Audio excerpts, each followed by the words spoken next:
Hi everyone and welcome back to Secret Leaders. Time is quite literally flying by.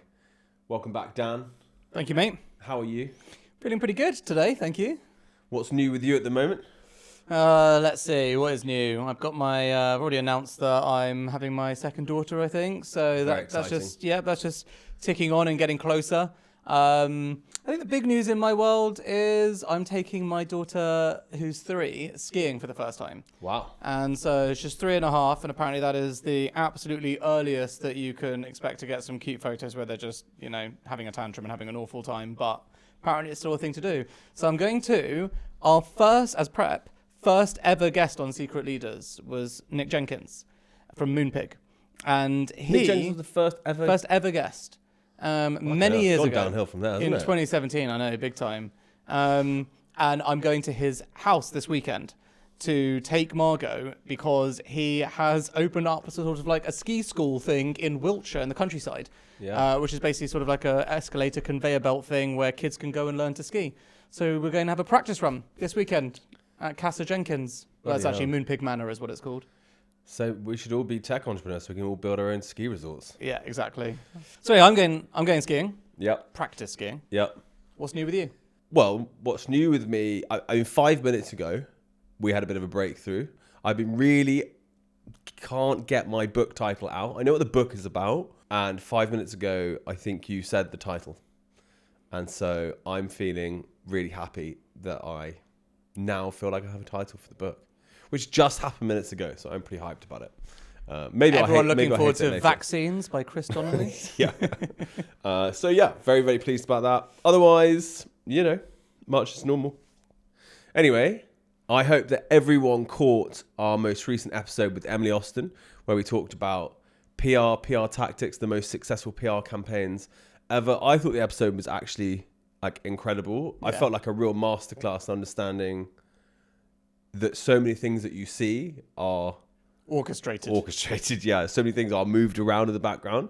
So, what was your best takeaway from that episode? Just some of the ideas and the ways that she talks about the ideas, even the ones that didn't get executed. So a little tidbit is the suggestion that she had for Grind Coffee when they were opening their store. Good. And because they're kind of taking on the Nespresso with their pods. And so her suggestion was to get a George Clooney lookalike competition and get them all queuing up around the corner. Or imagine that hundreds of George Clooney lookalikes. It's so funny. I actually still think that if at all the grinds they had a really good George Clooney lookalike, it'd be brilliant. It would be one hell of a story. And it'd get so much PR as well. So much PR. Yeah. So anyway, she's got great ideas. They didn't all come to into fruition, but if you're looking for exceptional ideas and a way to stand out in a busy industry, that episode is for you. Yeah, and I think as well you learn a little bit more about when big companies launch big things, there is a whole plan underneath that you can't see.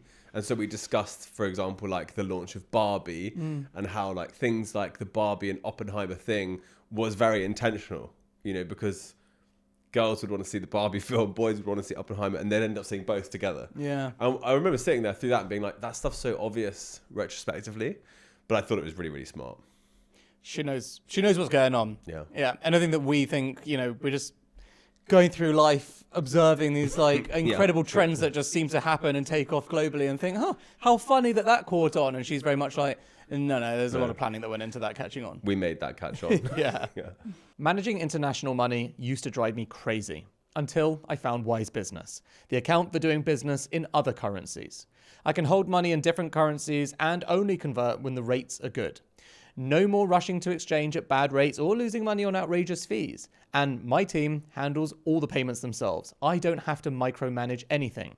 They have their own logins, set their own limits, and I just keep an eye on things from my phone. One simple account lets you pay and get paid in over 40 currencies. There's no hidden fees, no marked up exchange rates, and it connects right to your accounting software. Whether you're paying vendors or suppliers in Europe or you're getting paid from Australia, it's all just easy. And that's what I love about Wise. It just takes this complicated thing and it makes it really simple. Your money's always secure with 24/7 protection, and you can see exactly where everything is in real time. To learn more about how you can use Wise Business to save time, money, and stress, visit wise.com/business. So what have you got to discuss today, Chris? I've got some insider comms between Elon Musk and Larry Ellison talking about raising money for Twitter. And what's funny about this is you've obviously raised a lot of money in your time for your business, and you will know that so much of it happens over like WhatsApp and email in the most casual manner. Yeah. I mean, when you get to it, it gets more detailed, but the initial commitment. And so... Also, the richer someone is, the easier this is. Just Yeah. like, are you in, are you not? Exactly. The less money you're going for, the more questions they have. Yeah, it's so true. Biggest investors, angel investors happen over WhatsApp. Yeah. Crazy. Not too dissimilar to this, but I think a lot of people who would see this would be like, have a really negative view on it. But it's not too dissimilar to how I think things happen. Elon Musk goes, any interest in participating in the Twitter deal? Larry Ellison, yes, ... of course, thumbs up. Elon Musk, cool.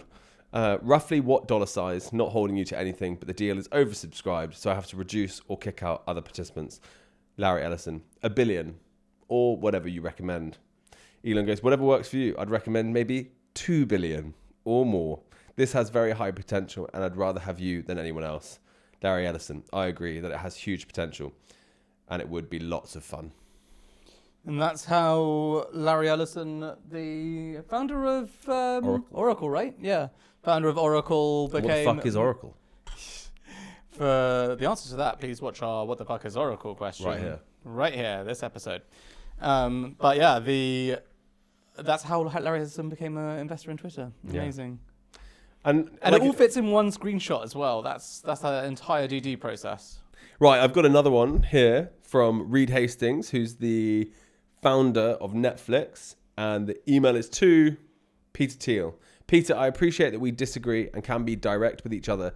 I have our board Gordy feedback session tomorrow afternoon. I see our board being about great judgment, particularly in unlikely disaster where we have to pick new leaders. I'm so mystified by your endorsement of Trump for our president that for me it moves from different judgment to bad judgment. Some diversity in views is healthy, but catastrophically bad judgment in my view is not what anyone wants in a fellow board member. I continue to experience you as very honest, well-intentioned, and certainly very independent. No response necessary. I just didn't want to say this stuff behind your back. It's interesting that, isn't it? When was that? 2016. Wow. Pre-Trump. And I guess, history would prove that Peter Thiel was on the right bus. I suppose what context is Thiel on the board of Netflix? No, it must be this one called Gordy, right? Our board Gordy feedback? I don't know what that is. Unless that's a typo as well. I mean, it's a very typo-rich message. Yeah, it is. Yeah, Reed wasn't spending much time on this, was he? Yeah. Reed, not right. It's not too late that he was just having a drink or anything. So, I mean, it's interesting. Like, he's literally... Chris didn't get my joke. Never mind. I did. I Did you? did get it. All right, here's another one. Must have written that quite hastily. Right. All right, Okay. see you later. Even Jay didn't like that. But, I mean, it's interesting because he's effectively just saying, I just want you to know I disagree with you and I think the decision's really bad. I care so much about it. I'm emailing you personally and I don't need a reply. Yeah. It's quite strong. Yeah, it's very strong. It's so interesting, isn't it? You wouldn't get that in the UK. You wouldn't get I like, just think- I don't like who you support for Yeah. president. You wouldn't get that kind of That thing would in be the UK. like- It'd be like, none of your fucking business. Me messaging you off the cuff on an email and being like, hey, Dan, always respected your opinion, but your love of Keir Starmer is just too much for me. Yeah. Good work.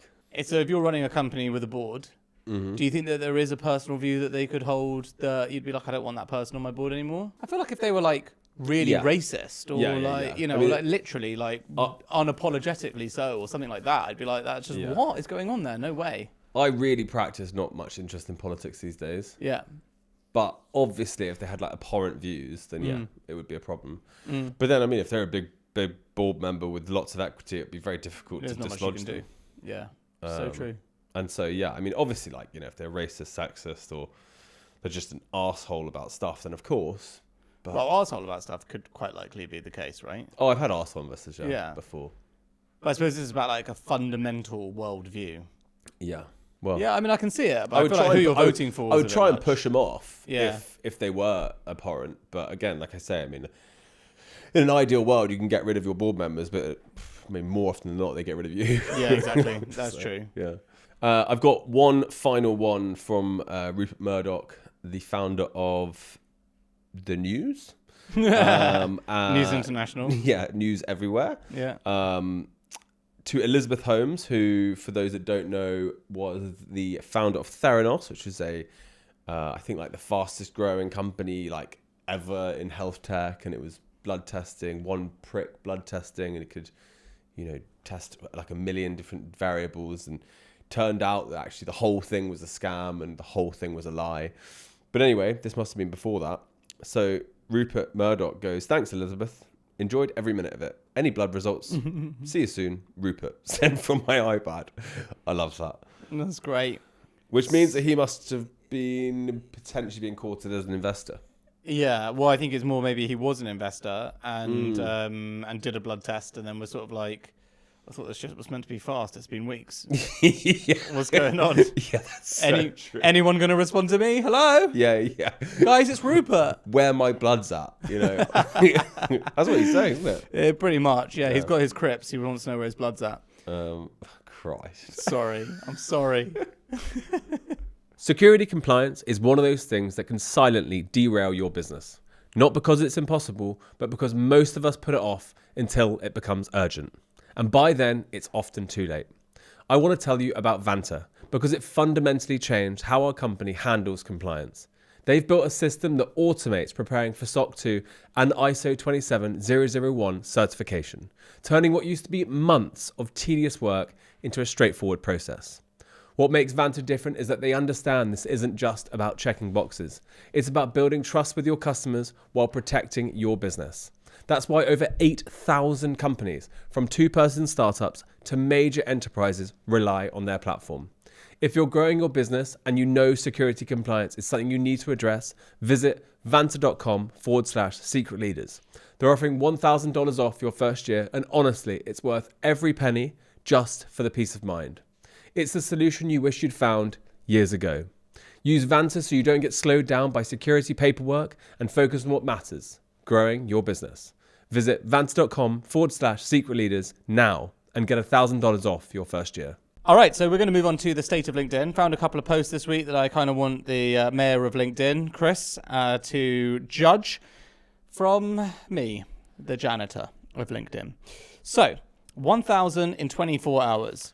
Don't stress if you can't hit your KPIs and targets. Bonnie Blue managed to hit all her yearly KPIs in 24 hours. Pass. Pass? Don't even talk about that. She would make a great cold caller. Yeah, I mean, it's just a pass. I feel like using Bonnie Blue for your LinkedIn content is gross. So out there. All right, it's a 0. Not even reading it. Fair enough. Next. All right. Glenn Moore at The News at Glenn said, The News at Glenn's quite funny. The News at Glenn is funny. All I'm saying is, if I were a billionaire, I'd tell all my aspiring rivals that the secret to success was getting up at 4 a.m. That was actually fantastic. Yeah, that's really great. There's so much depth to it, and it's so short. That would be so good, though, if really successful people were actually just lying in.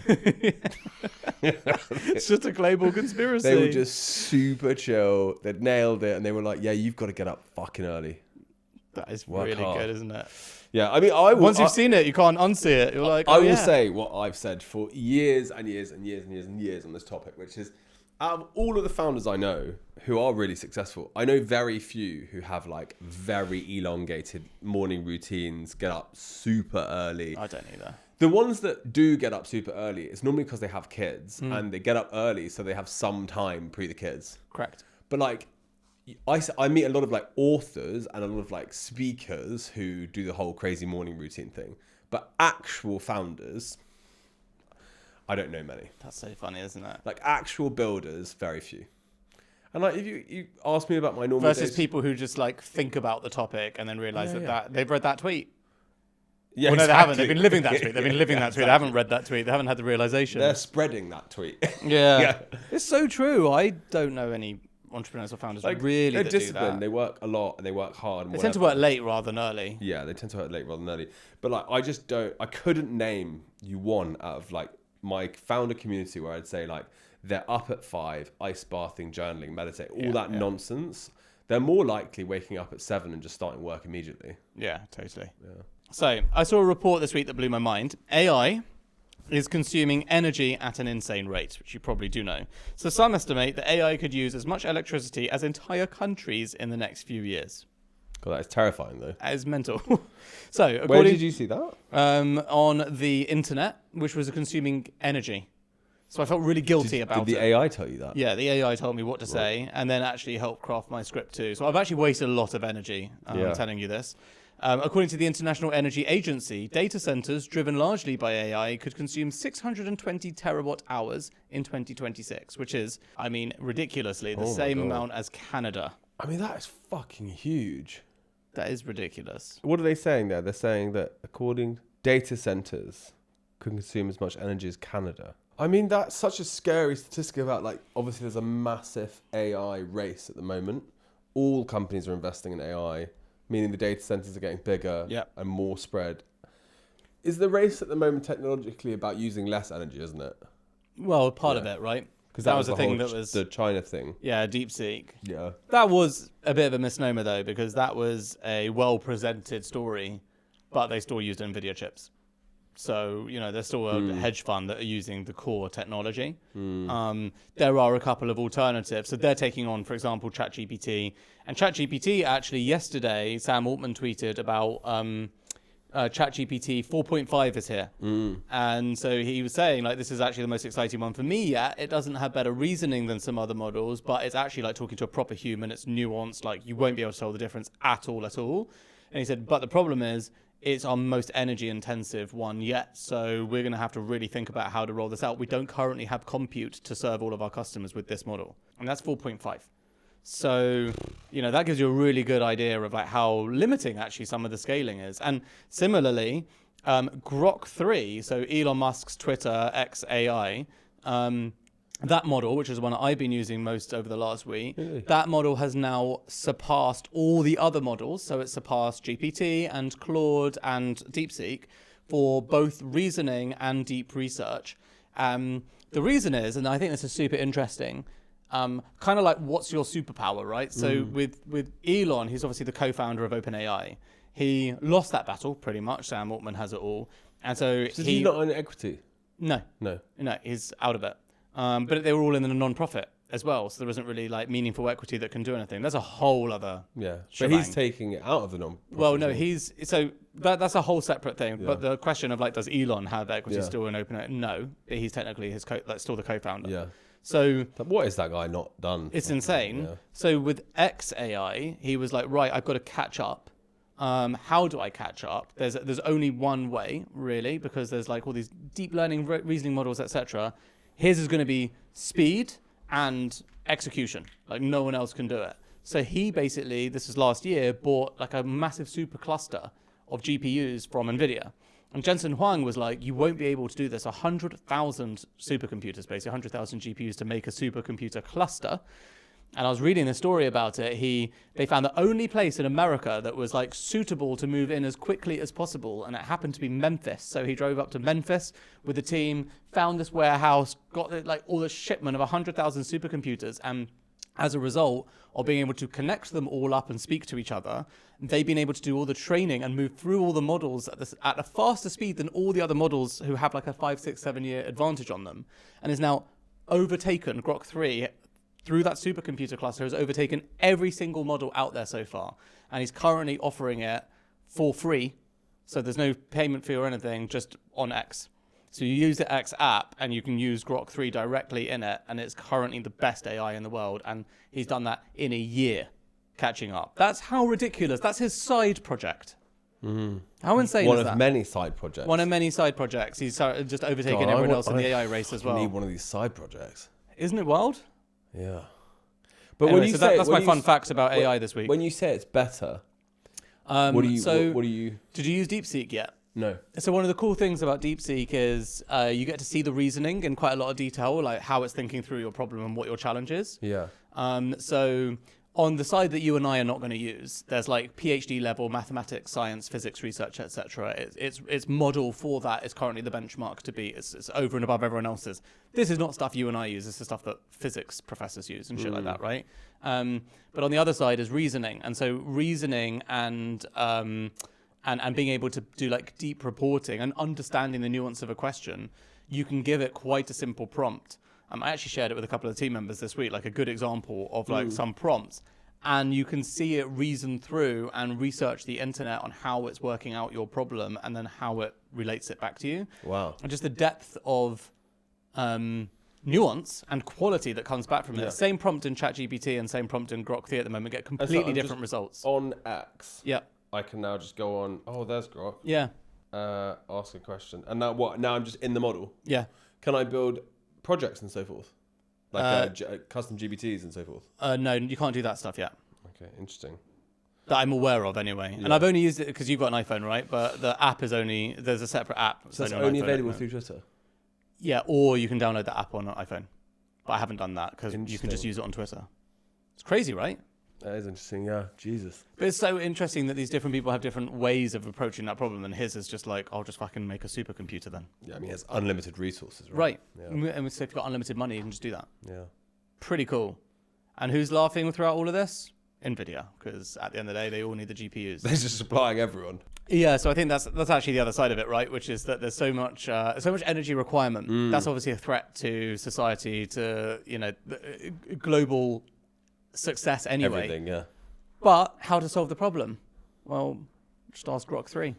Yeah. But I think, I mean, it will hopefully, a bit like Tesla did with batteries, you'd hope that AI pushes energy storage, energy creation, energy capacity, efficiency by its innovation.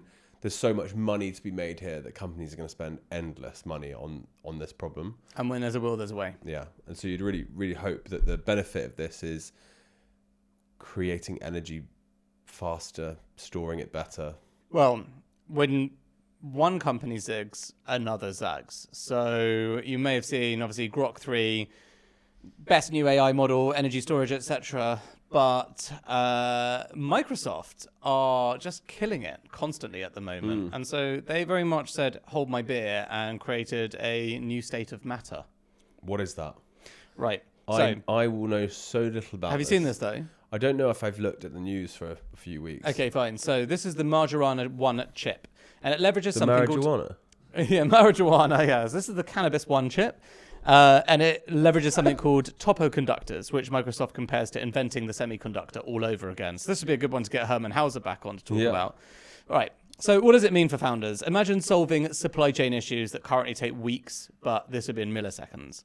Or modeling climate change scenarios on your phone. But here's the kicker, because these topological qubits are 1/100th of a millimeter, meaning the startup in your garage could eventually harness more computing power than all of AWS. For the audience sake and my own, could you explain that a little bit more? Yeah, I think basically my understanding of this stuff is that to date, for you to solve truly unsolvable, complicated problems, for example, the energy one we were just talking about, you need what's called a lot of compute. And qubits are basically this like enormous amount of like computing power, as in that's the unit of computing power. In order for you to solve these things, you need these supercomputers. So I don't know if you've seen going to see IBM supercomputer or Microsoft supercomputer. They're in museums and shit. They look stunning, but they are humongous. And the point is they're humongous because, I mean, they cost millions of pounds to make. There's millions and millions of chips involved in the storage of these things. And they're solving mathematical problems at the rate that they can, right? In the same way as like at one point, the most technologically advanced thing someone could do was a math calculation on a calculator. And now on a phone, you can do that with a WhatsApp and Instagram, all the shit, right? So that is just the difference in technology chips and how fast you can solve a problem in a small amount of space. This stuff is trying to solve kind of quantum mechanics and quantum physics questions, things that are literally currently unsolvable by modeling ideas and pathways. So let's say an example would be like a cancer discovery drug.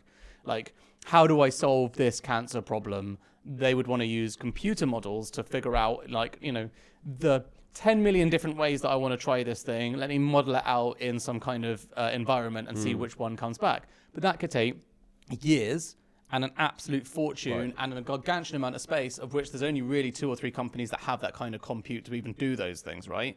So this type of matter, the whole point of it is someone like Chris could have something like this just in his office. And so you're saying, effectively for the audience and myself, that big computers will no longer be needed. You would only need little. Yeah, or maybe even more to the point, imagine if that's the size you need for that level, then what does a big computer version of those little chips look like? Right. You know, that God's So mode. it's just like increasing the power. Yeah, the power and of. the amount of complicated mathematical decisions you're able to run through. Okay, so some of the things that quantum computers could do is like solve, like I said, incredibly complex problems that would take our best computers years to solve, like thousands of years at current rate, by the way. Create new medicines faster by predicting and simulating how molecules are going to interact with them. That's incredible. And diseases. Yeah, this is one of the main applications for it is in the healthcare space. Find the best solutions to complicated problems like routing thousands of delivery trucks and predicting weather patterns and stuff. So find the best route depending on the myriad of things that could go wrong in your journey. So far, good things. I feel like a bad one's coming. This one's really interesting, which is like, and this is probably the big fear, is breaking the security codes that protect online banking and private information. Why this one is also really... And weapons. And weapons. And why this even also interesting is really what is the power of Bitcoin in a world where you can... When you can break it. If you can actually work out like all these codes, Bitcoin would actually become worthless. So that's a really interesting... Like, all that store of value brought up before, you'd be able to break an encrypted key easily in seconds. Would that eventually be like two supercomputers continuously trying to outsmart each other? Maybe. The thing is, like, that's kind of, you raise a good point, which is that it's getting so hard to understand what the implications of such things are. Do you know what I mean? Yeah. It's so beyond, because here's a good framing for this stuff, and there's a good framing for AI. A technical moron, like an actual defined idiot, someone who's like basically incapable of existing in like society in a normal way, is 70. Average IQ is about 100. Einstein's about 160. And the smartest person that's ever lived was about 230. What are you? 230, I just told you.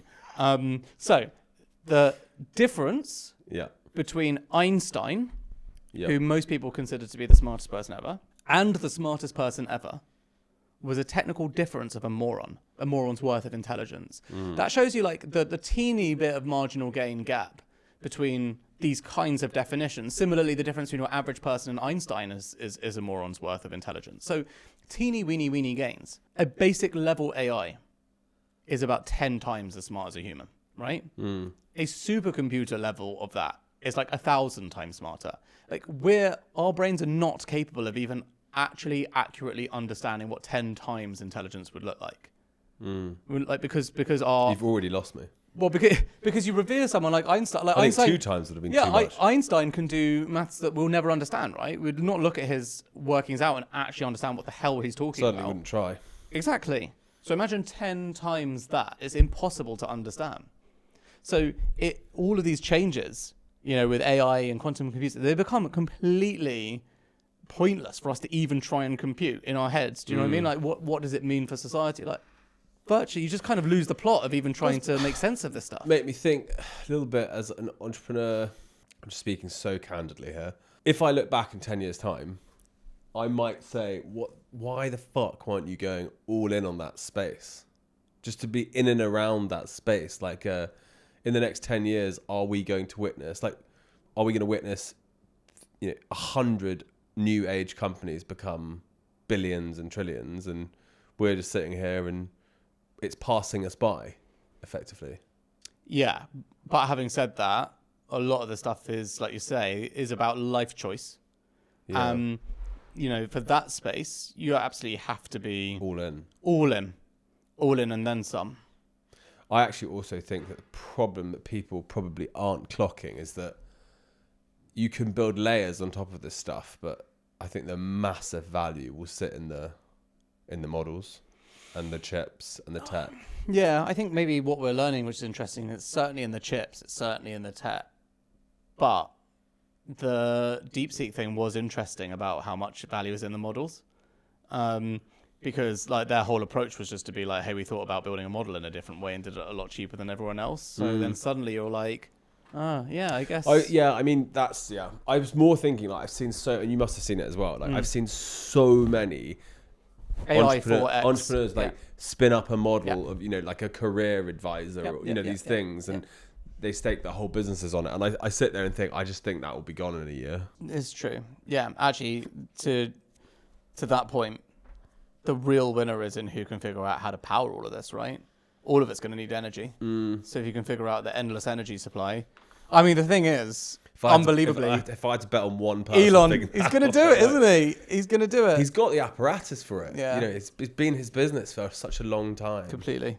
So as is clear from that segment, I have very little to offer in the way of deep AI or quantum computers. We do, however, have a variety of, garden variety business questions, which I might ask you a few of. Garden variety sounds so wholesome after a quantum computing thing, doesn't it?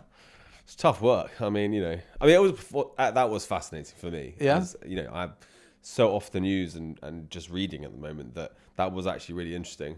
And I'm sure I will think about that for days to come now. Anyway, garden variety stuff. Yeah, coming get the up. rake out. Let's have a look. What have we got in the garden? So Dan, I've got some amazing traction, but terrible unit economics. At what point? Sounds familiar. I'm laughing because that's like my last business. It's been my life. But yeah, said every entrepreneur ever. Yeah, it's true. I've got amazing traction, but terrible unit economics. At what point should I stop acquiring customers that aren't profitable yet? I think my honest answer to this is really, rule number one, margin, and get good unit economics. Otherwise, the business will fail. It does also depend how early the startup is, though, because when you're in the real early start, in the early stage, it's valuable to get customers because you get data, and if they're not profitable to you, it doesn't massively matter. You just have to make sure that what you're learning from them is valuable. Yeah. And so, obviously, not knowing whether this is B2B or B2C or whatever, the answer to the question depends on your runway. And if you've got more than 12 months of runway, then carry on as you are and keep learning and do this up until like you've got 6 to 9 at most. But yeah, if you've only got 6 months of runway, you're going to have to start switching very quickly to, better unit economics for sure. Yeah, and I would say while I thought I'd had that problem a lot in previous businesses, I actually haven't. I think that's quite an interesting problem. I've had the problem of my unit economics were good, but the sort of overall cost of the business was a lot. And so because of your drinking. Yeah, possibly. But because of everything else that we were doing. And so therefore you sit there going, okay, if we scale the activity with these unit economics, we could get to good profitability. Whereas this is slightly different. So I would question that if you're struggling with your actual unit economics, what is it you're selling? Should it be priced higher? Next one. How much of your own money should you put into your startup? I'm currently considering remortgaging my house and my partner thinks I'm insane. At Christmas time, I was with a founder who has had an incredible success. I actually met him through you. And he was talking about putting all of his life savings into his business. And I literally took him by the scruff of the neck, and I'd had a few drinks. So I took him by the scruff of the neck and I was like, don't fucking do it.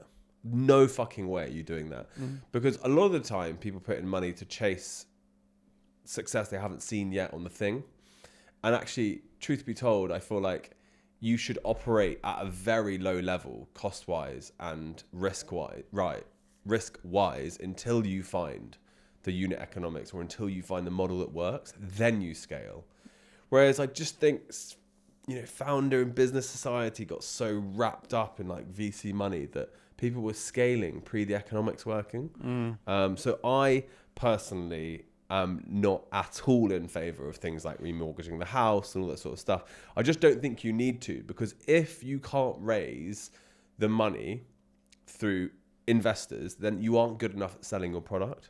So you don't need to remortgage your house. And as an investor and a future business, it would scare me a little bit that the person is so all in. Do you know what I mean? Like I don't think that allows you to think big. I think that makes you think quite small. Yeah, that's actually really interesting positioning. I would say a little bit. Like definitely put some of your money into your startup. Like also when you're trying to get investment, if you have some money, it's a fact some investors like to see that you've also put some of your money on the line as well. And that's perfectly reasonable expectation if you can do it. I also don't agree remortgaging your house is the right thing to do. And I actually think you've just raised a really good point, which is so often, like all things, it's about packaging. And are you packaging your business in a clear way that investors can understand? Are you packaging it in a way that that customers can understand? These are more important things to work out than whether you should remortgage your house and put more money in. It's exactly to your point. Like, you need to work on the most important things, and they're not always, putting tons of pressure on yourself and making yourself ill. Dan, at what point do you hire a professional CEO? Starting to think I'm better at building products than running a company. I actually think that hiring a CEO is one of those things that's looked quite down on, even though it's I think it's a strong Super signal. smart. Yeah, I think it's a great signal. I think it takes decent humility and self-awareness to realize that. Two really obvious examples. Three, actually. Grace Beverly and Tala, Ben Francis and Gymshark, Julian Hearn and Huel. All of them hired CEOs, all of them much better CEOs than the founders are. All of them have done so much better. And so I think that they are unconventional ways to understand that someone else is better at that job. So I'm actually in favor of that. I think it's a really good idea. And if you think that you might not be the right person, I think someone else might be, it's probably a self-fulfilling prophecy. It's probably true. Yeah. I actually, in my new business, have hired, which I started in July, have hired a GM, which is effectively someone who will go on to be the CEO of my business. And I've hired them February, so 7 months later. And it's because I realized very quickly, like, I'm a builder. I definitely am like a founder. I'm obsessed with the product and the customer. But everything else that happens in the business, I find actually really frustrating and annoying and administrative and operational. And so I brought on someone who has the counter skill set to me completely.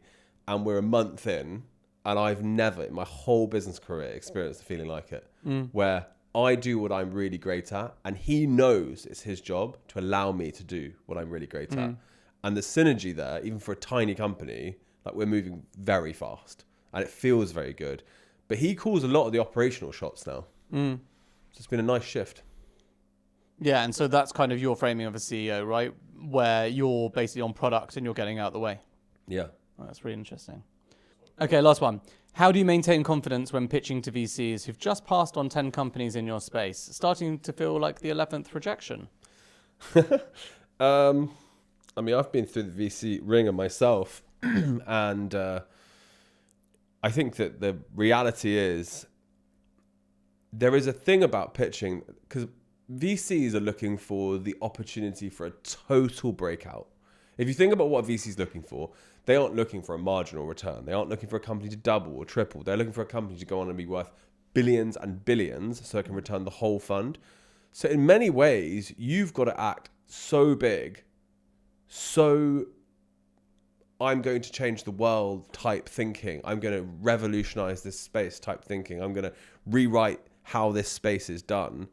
That's the energy you have to have going in. And so I remember when we were building Lottie at the very beginning, we had that energy about us. No denying it. We were like, we're completely changing the sector.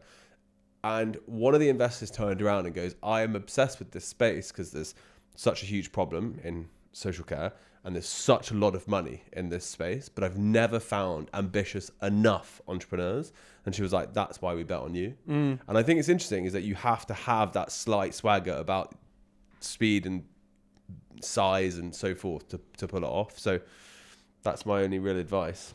No, I agree. I had that at Grabble, my last company. Hence, we did raise the money and we're going to change the game and all of this stuff. And I didn't have it and didn't want it at Heights. And so we didn't. And so I think, yeah, it's all such bollocks. But you've got to play the game. It's true, isn't it? It's also true. You just go in with this absolutely bollocks lie that you really are like going to change the whole entire world. And sort of like Henry Ford, you think you can or you think you can't, and you're right. So if you really think you can, and then you can convince them that you can, you will be right 1 in 11 times. I think if you're smart with the VC game, you can be very, very smart. Like, if you're good enough at shaping a narrative and raising from VCs, and they're not spending to their tune. Yeah. If you can manage that. Yeah. So you hold the leverage. Yeah, totally. And my brother and I were always very, very smart with like that. We raised a lot of money, but we didn't spend to the VC's cadence. We were very, very tight on the unit economics. And therefore that business has been a phenomenal business with serious cash reserves from the beginning. And you just take a little bit of a beating in boardrooms for not spending enough. Yeah. That's it. Ridiculous. What a ridiculous world. Spend more. No. Oh, that is a wrap, guys. So next week we have Sean Dixon, who is the founder of Richard James Suits, which is Savile Row. Savile Row Tailor. It's actually a fascinating episode. We talk about like all the crazy people that he's had into the shop. So we had everything from Oasis, Noel and Liam Gallagher coming in, Elton John, Tom Cruise, Madonna. Yeah, it was wild. Like he literally just clothed everyone out there. So incredible episode, and a great business that didn't have to scale so far, which I thought was quite cool as well. Yeah, I think that's a lovely lesson in that one, which is like, what's the right amount to scale? Growth is important, but not too much growth. So that episode will come out on Tuesday. So make sure to check that out. And as always, please like, subscribe, subscribe to the audio, subscribe to the YouTube, do all the things that you need to do. We appreciate it. From us, thank you very much. Thank you.